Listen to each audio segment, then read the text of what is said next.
안녕하세요, 시청자 여러분. 저는 예쁜 손녀와 손주가 있는 60대 할머니가 된 여성입니다. 힘들었던 코로나 시기를 견뎌내고 이제 좀 숨통이 트이나 했는데 국내외로 어려운 상황이 겹쳐 서민들이 힘든 시간이 되었네요. 그래도 끝이 보이지 않던 코로나 시기를 견뎌내고 일상을 되찾은 것처럼 지금의 힘든 시기도 얼마 되지 않아 끝이 날 것이라 생각됩니다.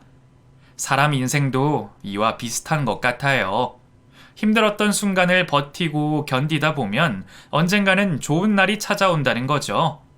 제 인생이 딱 그랬습니다. 긴 시간 다른 꿈 없이 살던 제가 지금은 한없이 행복한 시간을 보내고 있네요. 그래서 이 힘들고 지치기만 한 세상에 제 이야기를 듣고 위안이 되시는 분이 있길 바라며 가족들과 함께 사연을 보내봅니다. 저는 결혼에 실패를 한 여자였어요.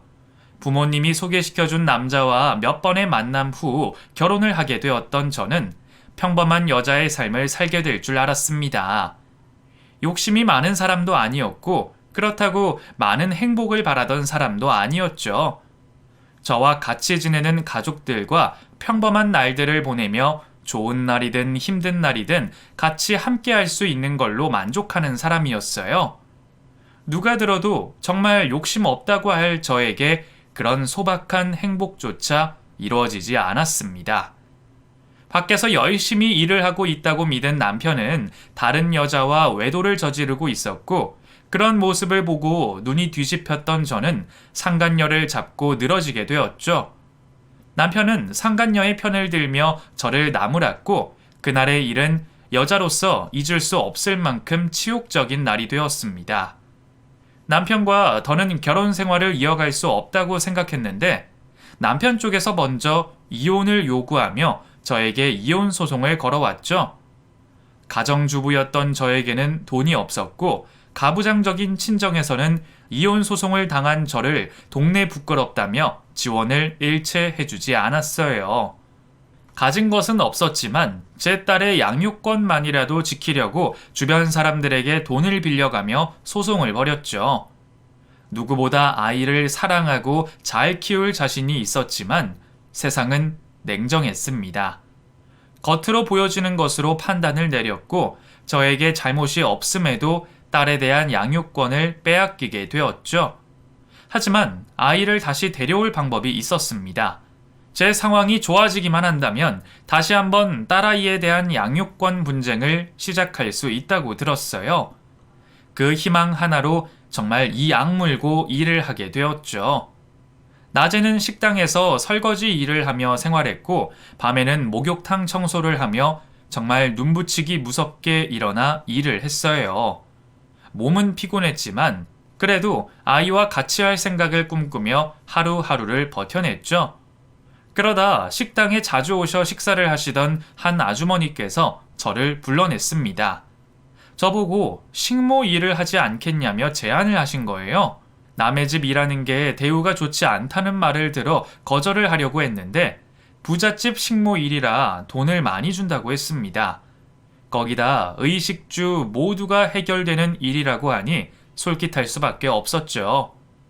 그 정도 돈이면 딸아이에게 매달 선물 정도는 부담 갖지 않고 해줄 수 있을 것 같았습니다. 저는 아주머니를 따라 나서게 되었고 생전 처음 보는 부잣집으로 들어가 생활을 하게 되었어요. 그 집안 가족분들에게 인사를 하고 집 구석구석을 돌아다니며 해야 할 일을 듣게 된 저는 이사를 한 다음 날부터 일을 시작했습니다. 사장님과 사모님, 그리고 제 딸아이와 비슷한 나이 또래의 따님까지 총 3식구였던 그 집안은 동화에 나올 것 같은 이상적인 모습을 하고 있었습니다. 부족함이라고는 눈을 씻고 찾아봐도 없는 모습에 잔뜩 긴장을 한 채로 일을 하기 시작했죠. 그러다 제법 일이 익숙해질 무렵부터 제가 몰랐던 집안의 모습들이 보이기 시작했어요.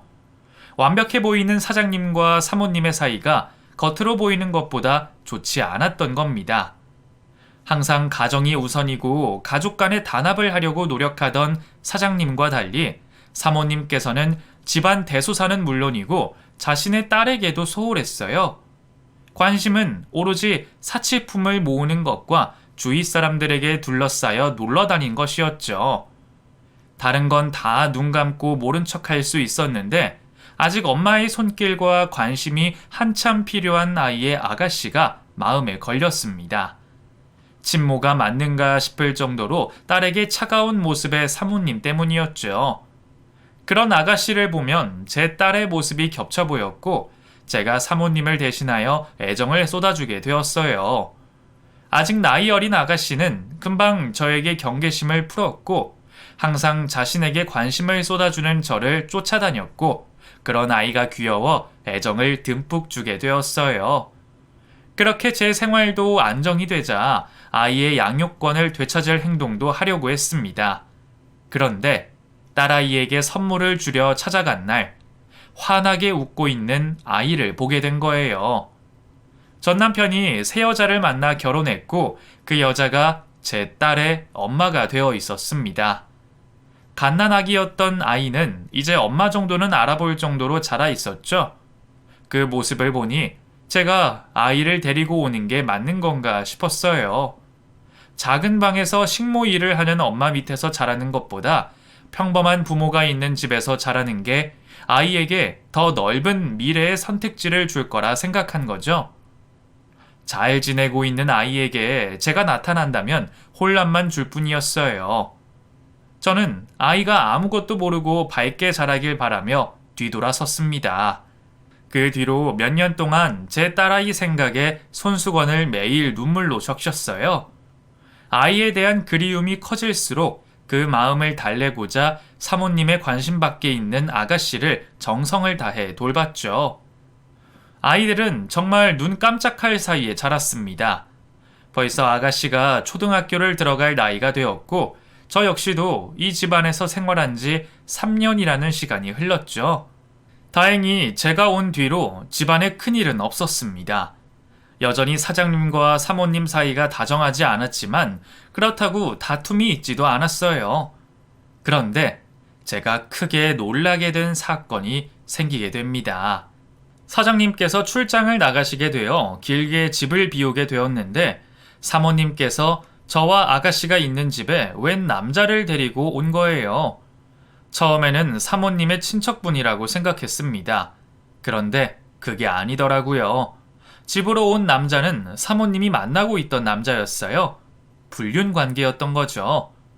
기함을 할 수밖에 없었습니다. 이 세상에 다양한 생각을 가지고 있는 사람이 많다고 하지만 어떻게 자신이 살고 있는 집안에 불륜 상대를 데리고 올 생각을 할 수가 있겠어요. 말이 되지 않는 상황이었죠. 정말 겁도 없는 분이었어요. 남자를 데려와서는 뭐가 이상하냐며 저에게 평소처럼 행동하라고 했죠. 저야 모른 척하고 있으면 됐지만 아가씨가 문제였습니다. 초등학생이면 이제 어른들의 일을 알만한 나이인데 이런 모습을 보여줄 수가 없었죠.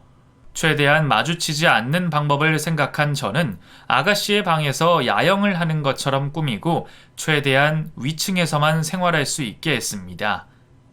어쩔 수 없이 밑으로 내려가야 할 때는 최대한 남자와 마주치지 않게 하고요. 그렇게 제 노력 끝에 사모님의 외도 상대가 있는 동안 아가씨는 단 한 번도 마주치지 않았어요. 하지만 그 다음이 문제였습니다.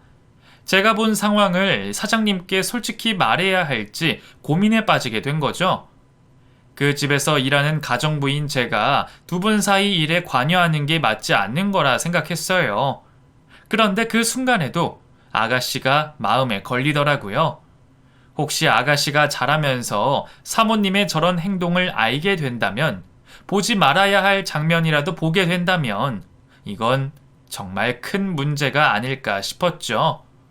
사장님보다는 아가씨를 위해서 말을 꺼내야겠다고 생각했습니다. 그렇게 출장에서 돌아온 사장님께 제가 본 사모님의 모습을 조심스럽게 이야기하게 되었어요. 네, 알겠습니다. 주희가 눈치채지 못하게 해주셔서 감사해요. 앞으로 이런 일 없도록 하겠지만 혹시나 비슷한 일이 생기면 그때 또 부탁드릴게요. 부끄러운 모습 보여드려 죄송합니다. 비슷한 일이요? 사장님, 주의 아가씨 생각하시더라도 그렇게 말씀하시면 안 되죠. 아이에게 그런 모습은 영원히 남아요. 저도 무슨 말씀인지 알고 저 여자와 갈라서고 싶지만 상황이 복잡합니다. 아내가 바람피고 있다는 건 저도 진작에 알고 있었어요. 이미 저희 관계는 끝난 상황이라 쇼윈도 부부나 마찬가지고요. 전부 다 설명할 수는 없지만 결혼 생활은 유지할 수밖에 없네요. 그리고 전부터 말씀드리려고 했는데 우리 주애를 아내 대신에 신경 써주셔서 감사합니다. 제가 어떤 식으로든 감사의 표시를 전하겠습니다. 사장님께서 모든 걸 알고 계시고 사정이 복잡하다고 하니 제가 더 말할 것이 없었습니다. 그제서야 이 집안이 다르게 보이고 주의 아가씨와 사장님 두 사람 모두 불쌍해 보이더라고요. 사모님은 자기 인생 즐기는데 여념이 없었지만 사장님은 어떻게 해서든 이 위태로운 가정을 지키고 있는 게 그제서야 눈에 보이기 시작했죠. 용쓰는 사장님의 모습이 안쓰러웠던 저는 좀 더 신경을 쓰기로 했습니다. 최대한 사장님이 좋아하는 반찬들과 요리로 상을 차리고 건강에 좋은 음식을 만들면서 말이죠. 이런 상황에 주애가 잘 자라려면 무엇보다 사장님이 중요했고 건강한 게 최고라고 생각이 들었거든요. 그렇게 하나 둘씩 사장님을 챙겨주다 보니 어느새 가벼운 농담을 할 정도로 가까워졌어요. 저는 주의 아버지고 비슷한 아이가 있는 같은 학부모의 감정으로 사장님을 대했는데 사장님께서는 그런 저의 행동을 착각하셨나 봐요. 저에게 이성적으로 다가오시려고 하더군요. 가정이 있는 남자에게 오해할 여지를 품게 한 제 잘못이었습니다. 아무리 좋은 사람이고 마음 둘 곳 없는 남자라고 하지만 엄연히 가정이 있는 사람에게 마음을 품거나 줘서는 안 된다고 생각했죠. 저는 사장님께 먼저 마음이 없음을 표하고 오로지 이 집의 식모로서 사장님을 대했습니다. 혹시나 오해할 거리를 단 하나도 만들지 않았죠. 그런 제 모습에 당황을 했던 사장님은 그 뒤에도 제게 마음이 있다는 걸 알게 모르게 표현했지만 저는 끝까지 모른 척하며 제 역할에 맞게 행동했어요. 사장님도 제 마음을 알았는지 어느 시점 이후로 저에게 사적인 행동을 하시지 않았죠. 또다시 반복된 생활을 하게 됐고 주의 아가씨가 자라는 모습을 내 딸의 모습처럼 생각하며 뿌듯해하고 있었어요. 그렇게 제가 이 집에서 일을 하게 된 지도 10년이 훌쩍 넘어가고 있었습니다. 말도 많고 탈도 많은 집이었지만 사장님 가족들 모두 아슬아슬하게 가정을 유지 중이었죠. 사장님과 아가씨에게는 문제가 없었지만 아직까지 정신을 못 차린 사모님이 문제였습니다. 여전히 남자 관계가 복잡했고 집안보다는 밖에 있는 시간이 많았죠. 하지만 그것보다 더 심각한 문제가 있었어요. 바로 사모님이 자신의 딸에게 보이는 태도 때문이었죠. 시간이 지나면서 성장을 해가던 아가씨는 사장님의 얼굴을 꼭 닮아가고 있었습니다. 사장님의 말끔한 외모만큼이나 예쁜 얼굴을 하고 있던 아가씨를 사람들 모두 예쁘다며 칭찬하기 바빴지만 딱 한 사람, 사모님만 불만스러워했고 안이 꼽게 생각했습니다. 이유는 다들 예상하시는 것처럼 자신의 남편을 닮았다는 이유였죠. 부부 사이에 낳은 자식이 부모를 닮는 건 당연한 소리였고 흔히들 첫째 딸의 경우 아빠를 많이 닮는다고 하잖아요. 사모님은 그 모습이 싫었던 것 같습니다. 이제 사춘기에 들어선 자식에게 대놓고 미워하는 모습을 보였죠. 정말 일상에서 흔히 있을 수 있는 일을 가지고 괜한 트집을 잡았습니다. 무슨 소리야? 주애 너야? 죄송해요, 엄마. 계단 내려오다 슬리퍼가 벗겨져서 안 넘어지느라 소리가 좀 났어요. 너는 내가 몇 번을 말해야 알아들어? 그리고 그놈의 슬리퍼는 왜 맨날 너만 벗겨지니? 내가 슬리퍼 안 벗겨지는 걸로 사라고 했어, 안 했어? 왜 엄마 말을 뭐같이 듣니?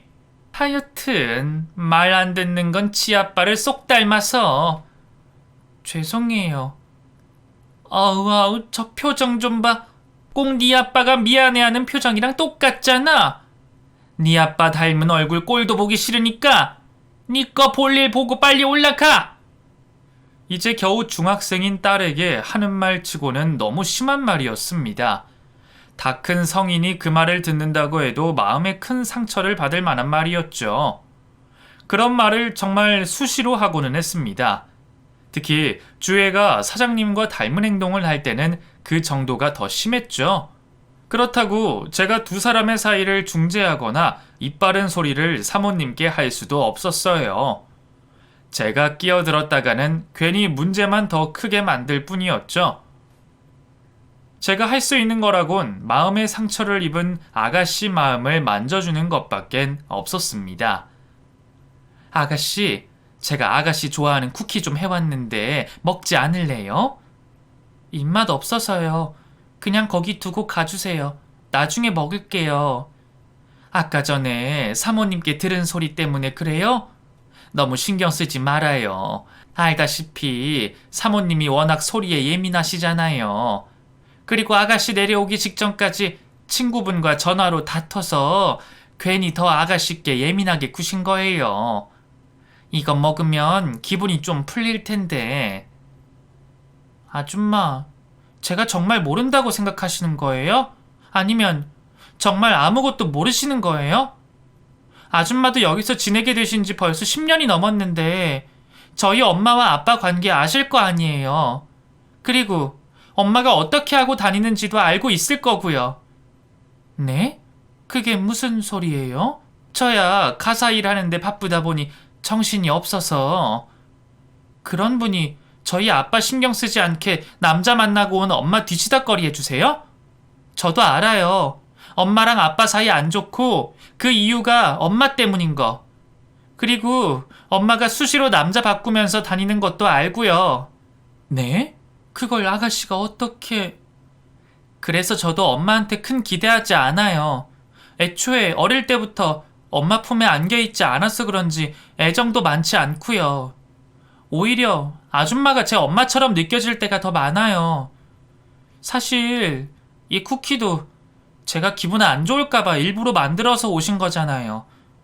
우리 집에 쿠키 좋아하는 사람 나밖에 없으니까.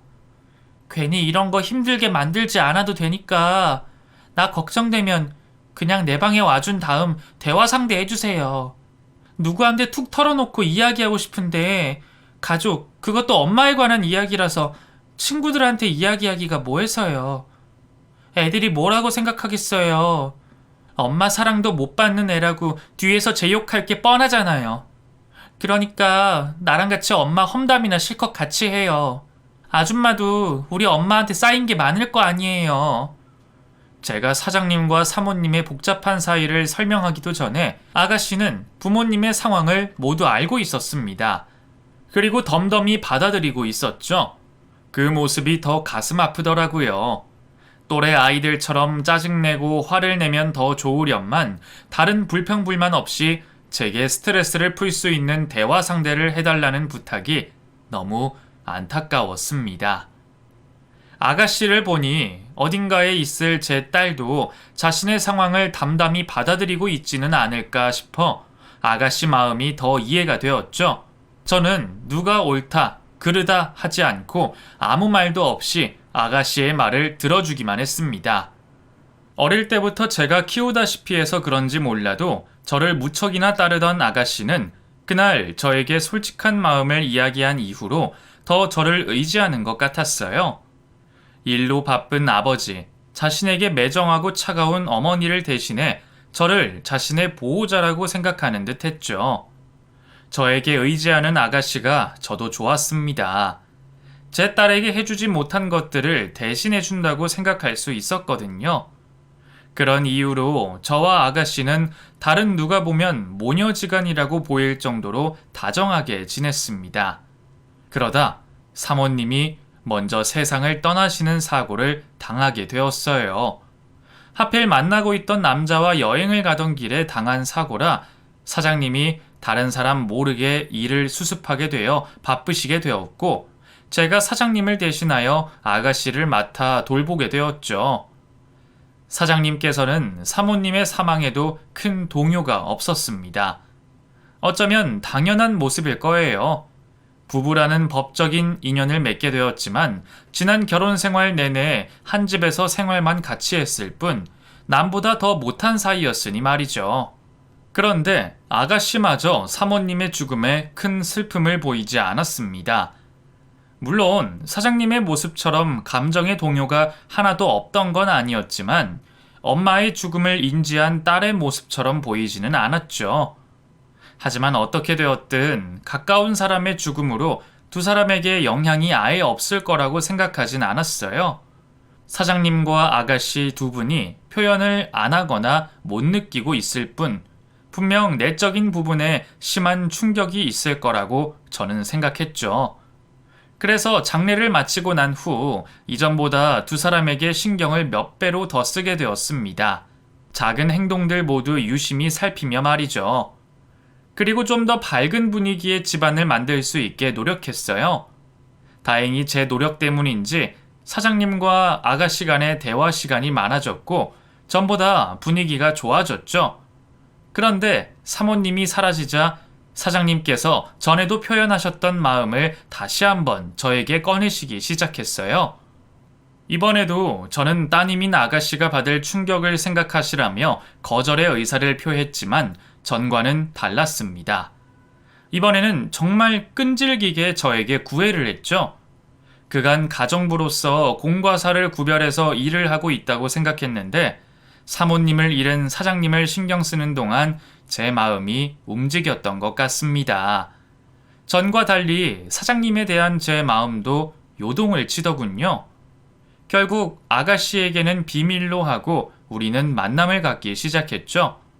대신 공과 사를 확실히 하기로 했습니다. 아직은 아가씨에게 들킬 수가 없었으니 말이죠. 그래서 제가 가정부로 생활하는 집안에서는 일절 서로에 대한 마음을 표시하지 않기로 했어요. 처음 이성과 해보는 연애라 서투르고 어색했지만 행복했습니다.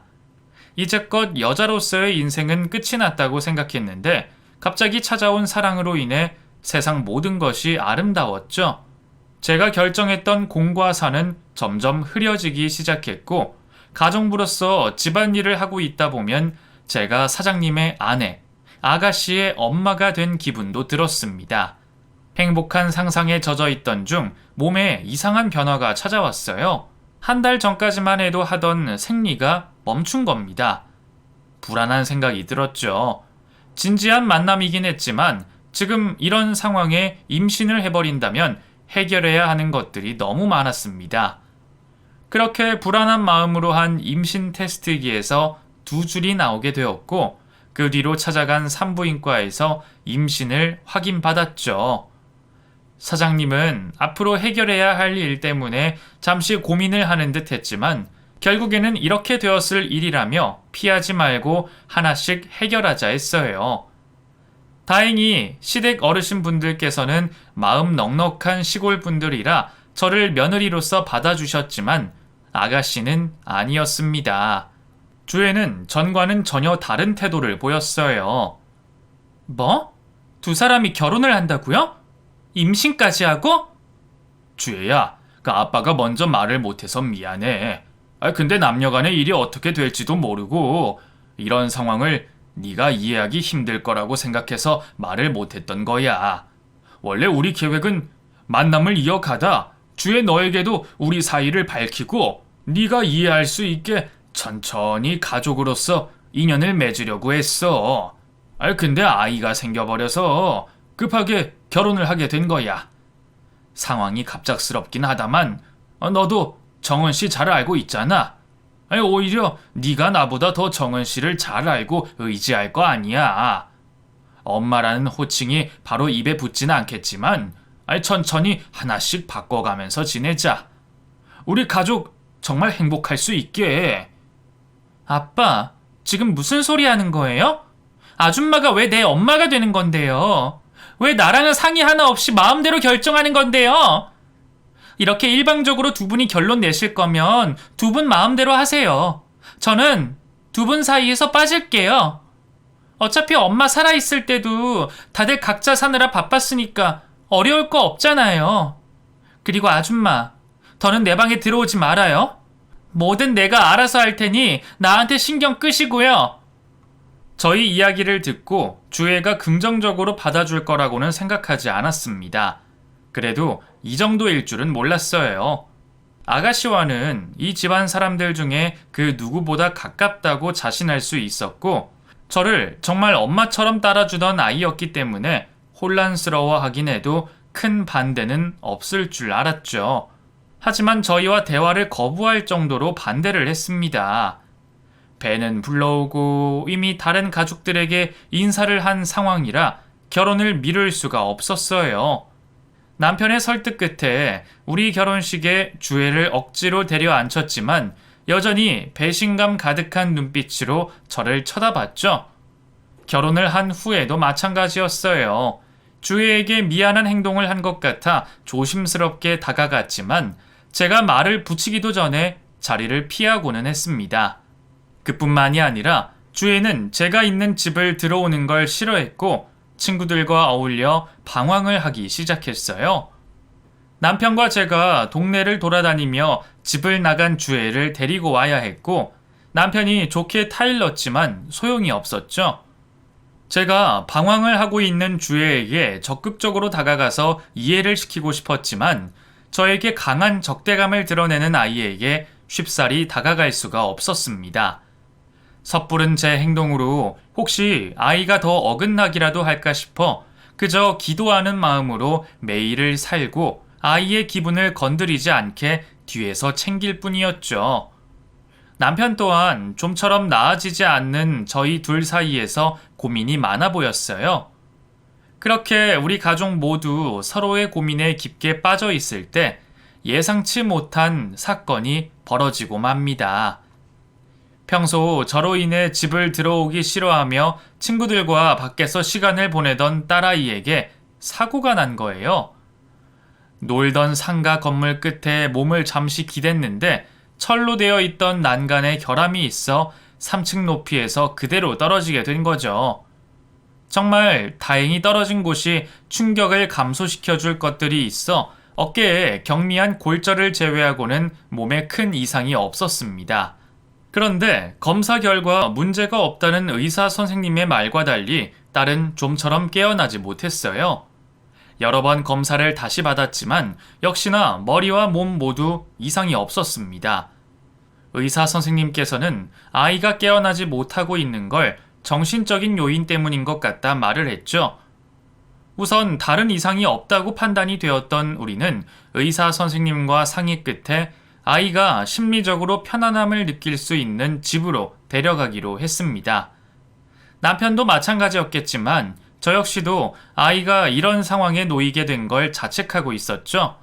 제가 너무 제 감정만을 내세워 무리하게 결혼을 하여 아이를 저렇게 만든 건 아닐지, 아이가 깨어나지 않는 이유가 저를 보기 싫어서 그런 건 아닐까 하고요.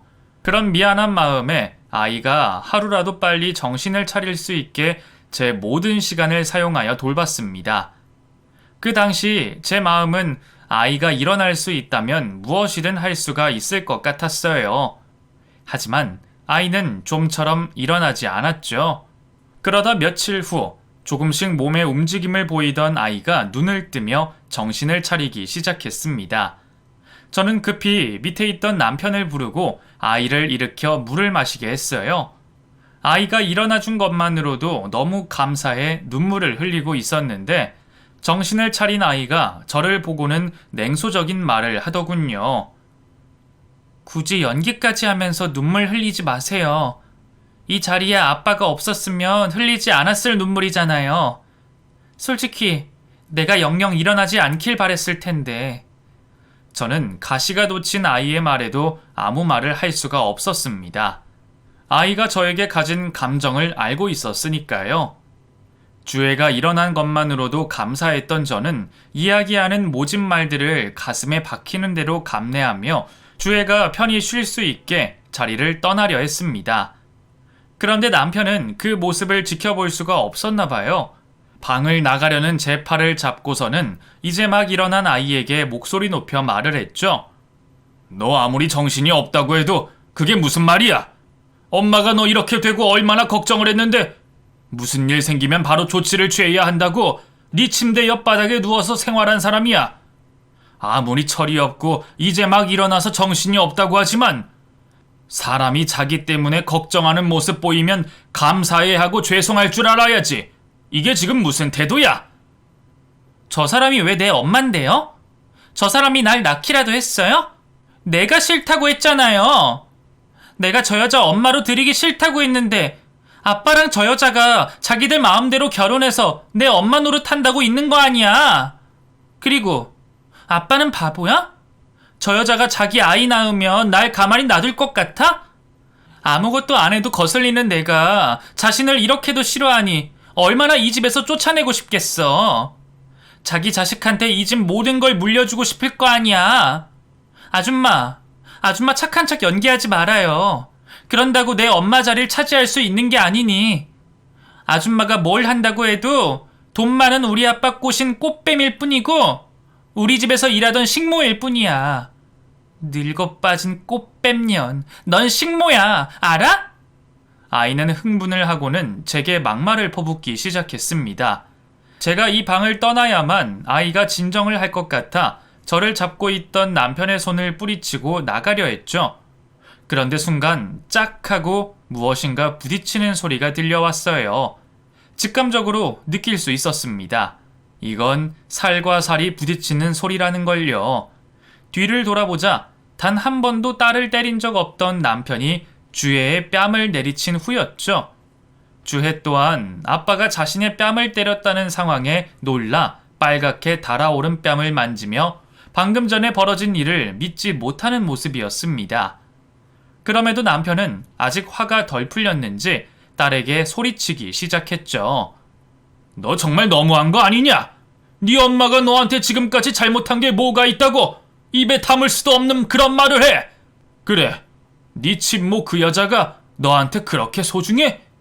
너 태어나고서 갓난아기 때 빼고는 단 한 번도 애정을 주지 않았던 그 여자만 너한테 엄마야? 지금 엄마가 우리 집에서 일 시작할 때부터 널 자식처럼 키웠던 사람이야. 하루 종일 집안일에 네 엄마 심부름해. 지친 몸을 가지고도 악몽을 꿨다고 울고 있는 너 달래준다고 밤잠까지 설쳤던 사람이라고. 그런데 감히 그딴 헛소리를 짓거려? 나도 지금까지는 미리 너에게 우리 사이를 알리지 못한 미안한 마음이 있어서 좋게 행동했는데 더는 안 되겠다. 정 그렇게 이 사람이 싫고 이 집이 싫으면 내가 너를 밖으로 보내주마. 유학을 보내주든 기숙사 학교를 보내든 이 집에서 나가 살게 해주고 네가 받을 재산도 미리 다 정리해서 주마. 여보, 그만해요. 애 놀란 거 안 보여요? 당신은 이런 애가 뭐가 소중하다고 뱃속에 아기까지 잃을 뻔하게 걱정을 해요. 당신도 이제 더는 주에 신경 쓰지 말고 당신 몸과 아기에게만 신경 써요. 이 사람이 너 때문에 얼마나 위험했는지 알아? 쓰러진 너 보살핀다고 하루 종일 너에게만 신경 쓰다가 유산까지 할 뻔했어. 아무것도 모르면서 어디서 그런 말을. 여보, 그만해요. 이제 막 정신이 든 아이한테 무슨 짓이에요. 자기도 놀라서 그런 거니까 그만하고 나랑 같이 내려가요. 주혜야, 아빠가 주혜 걱정한다고 신경을 많이 써서 그런 거니까 너무 마음에 두지 말고 우선 편히 쉬렴. 필요한 게 있으면 문자로 부탁하고 내가 방 앞에 둘게. 남편은 아직 주혜에게 할 말이 남아있는지 씩씩거리며 방을 떠나려 하지 않았지만 제가 온몸을 다해 끌고 1층 안방으로 데려갔습니다. 아니, 당신은 그런 말 듣고도 저 애한테 웃음이 나와요?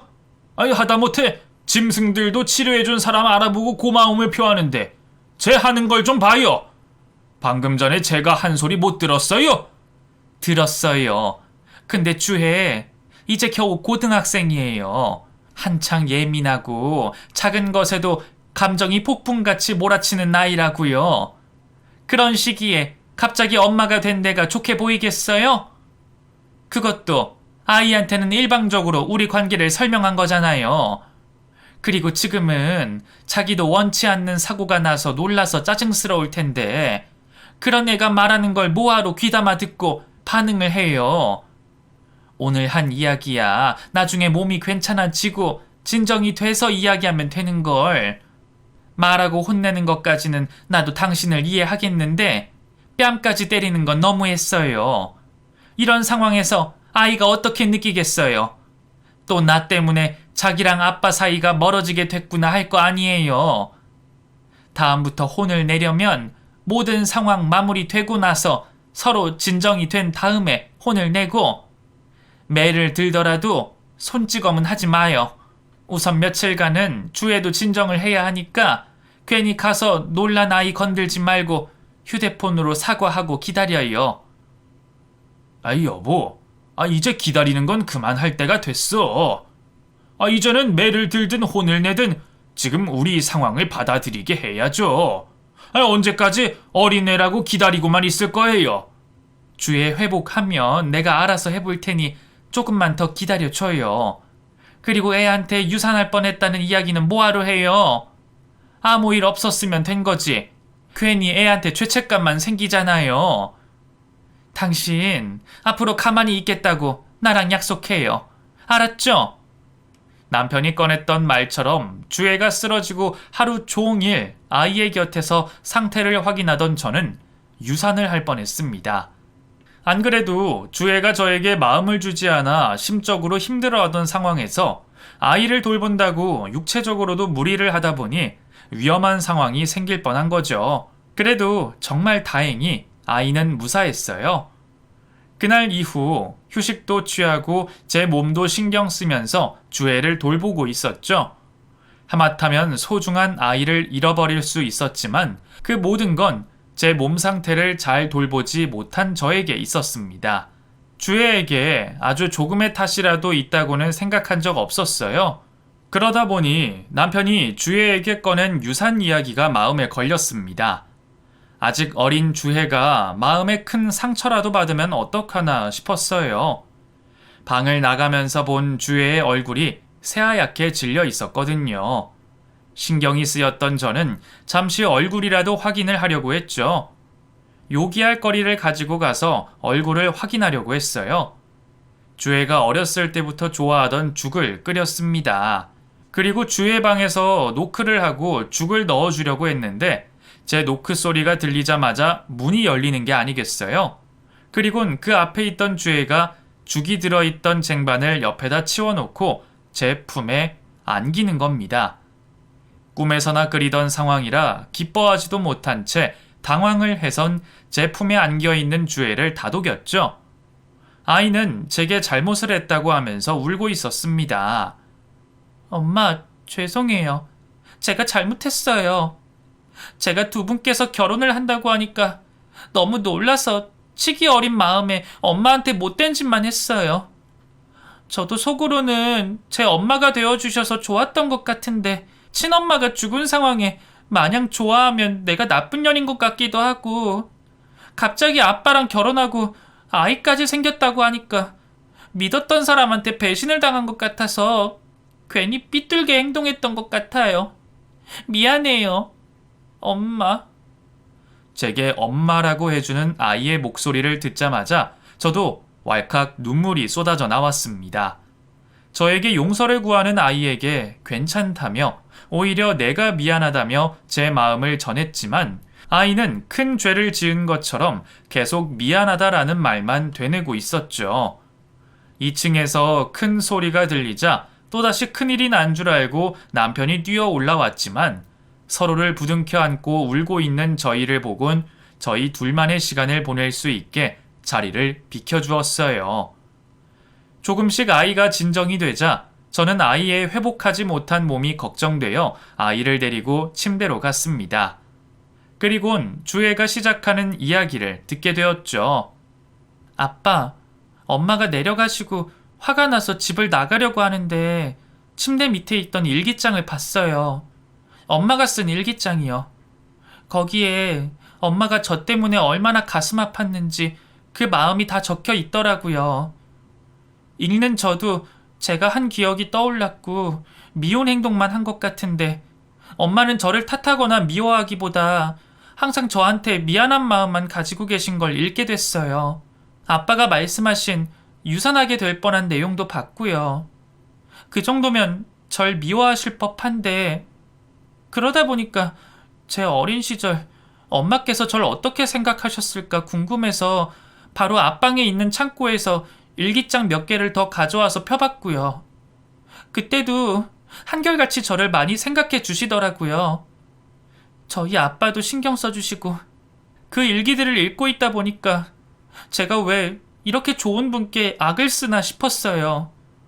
아빠 말씀처럼 엄마가 잘못한 건 하나도 없는데 오히려 친엄마에게 받지 못할 사랑을 대신해서 주셨던 분이 엄만데 아무리 어리다고 해도 이런 행동은 하면 안 되겠구나. 더는 내 알량한 자존심 부리면서 엄마 가슴 아프게 해서는 안 되겠구나 싶었어요. 정말 죄송해요. 정말 해서는 안 되는 소리까지 했어요. 제가 왜 그런 소리까지 했는지 제가 미워요. 괜찮아, 주혜야. 나는 다 이해해 줄 수 있어. 오히려 아빠와 내가 어린 주혜 너에게 너무 성급하게 다가갔던 것 같아. 우리가 어른이면 좀 더 주혜 입장에서 천천히 이해를 할 수 있게 접근을 했어야 했는데. 그리고 나는 주혜 네가 엄마라고 불러준 순간 지난날에 힘들었던 일들이 모두 지워졌어. 이건 정말이야. 나는 나중에 우리 관계가 회복하더라도 주혜 너에게 엄마라는 말을 듣지 못할 거라고 생각했어. 그게 네 입장에서 쉬운 건 아니니까. 나를 엄마로 받아들여줘서 너무 고맙다. 그리고 너에게 힘든 시간을 보내게 해서 너무 미안해. 아니에요. 제가 잘못한 거예요. 앞으로는 제가 정말 잘할게요. 저 때문에 힘들어하셨던 시간만큼 제가 더 노력할게요. 그리고 이제 정말 엄마에게 좋은 딸이 되도록 노력할게요. 사랑해요, 엄마. 아이가 저에게 사랑한다며 제 딸이 되어준다는 말에 겨우 멈췄던 눈물이 다시 흘러나왔고 아이와 울고 웃으며 서로의 마음을 이해할 수 있는 시간을 보냈습니다. 그날의 일로 인해 우리는 완전한 가족이 될 수 있었어요. 이후 주혜는 제 딸이 되어 저의 곁을 든든히 지켜주었고 남편과 주혜의 보호 아래 무사히 뱃속의 아이도 낳을 수 있었죠. 엄마 마음고생을 시켰다고 항상 미안해하던 주혜는 동생을 출산한 저보고 산후조리에만 신경을 쓰라며 자신도 바쁜 시기임에도 불구하고 동생을 자기 아이 키우듯 돌봐주었습니다. 저에게 손 하나 까딱 못하게 하는 그 모습이 내심 너무 좋아 아이 말을 따랐죠. 그런데 그날의 일 때문인지 주혜는 나이가 들어서도 늦둥이 동생을 돌보는 일에 신경을 써줬습니다. 결혼을 하고 아이를 낳고 난 뒤에도 말이죠. 그래서 제가 막내를 좀 편하게 키웠습니다. 그리고 주혜와 화해를 하고 한 해가 지났을 때 저에게 생각지도 못한 연락이 왔어요. 전 남편 밑에서 자라던 친딸이 성인이 돼서 찾아온 거죠. 어릴 때는 제가 있는 줄 모르고 지내다 성인이 되고 부모님이 알려주어 저의 존재를 알게 되었다고 하네요. 친딸과 감동스러운 재회를 한 후 저희 지금의 가족들을 소개시켜 주었고 다 같이 하는 식사 자리를 가지게 되었습니다. 지금은 같이 살고 있는 막내를 제외한 채 모두 가정을 꾸리고 또 한 명의 부모로서의 인생을 살아가고 있죠. 우리 가족 간의 행복한 이야기를 쓰라면 얼마건 더 쓸 수 있겠지만 이곳 사연 채널에 맞는 저와 딸의 사연은 여기가 끝이네요. 그럼 여러분들께서도 건강관리 유의하시며 행복하시길 바라겠고 이만 이야기를 마치겠습니다. 감사합니다.